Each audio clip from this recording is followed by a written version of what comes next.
حن قلبي للمدينة لرسول الله فاقتفى القلب حنينا. Bilasizlarmi jannatdagi eng ajoyib narsa nima? Jannatda Alloh taolo uning ahliga yuzlanadi. Va Alloh ular bilan so'zlashadi. Tasavvur qiling. Sahih hadis. Birodarlar, men sizlarni hazilga yo'ymasdan haqiqatda tasavvur qilib ko'rishingizni xohlardim. Jannatda Alloh taolo uning ahliga yuzlanadi va ular bilan gaplashadi.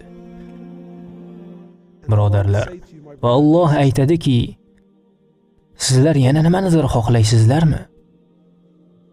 Istaysizlarmi yana nimadir berishimni? Tasavvur qiling.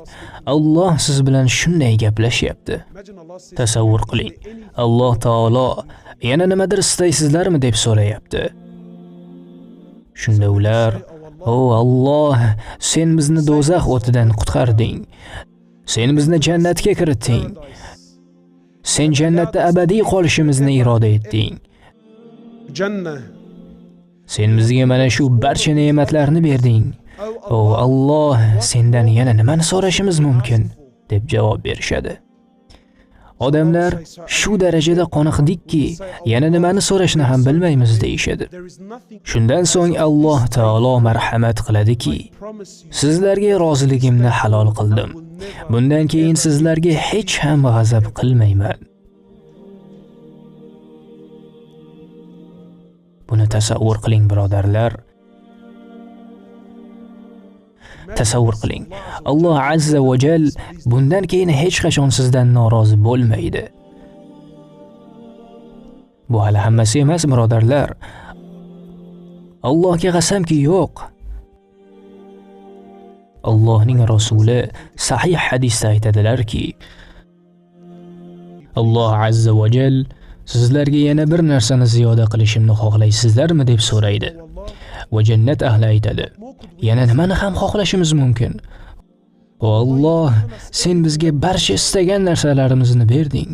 O Alloh, sen bizni jannatga kiritding va jahannamdan asrading. Allohim, sendan yana nimani so'rashimiz mumkin?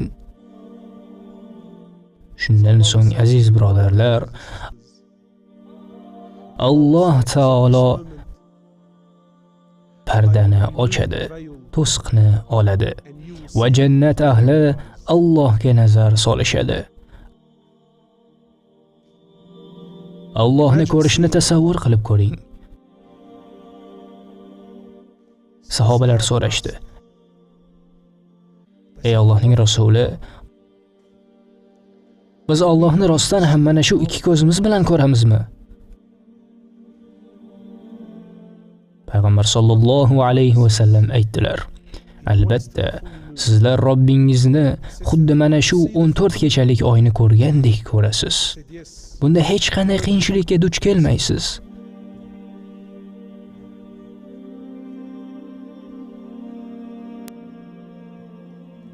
Bu jannatdagi eng oliy ne'mat, mening aziz birodarlarim. Bu yerda yashaydigan 50-60 yillik umrimiz Allohga qasamki hech nima.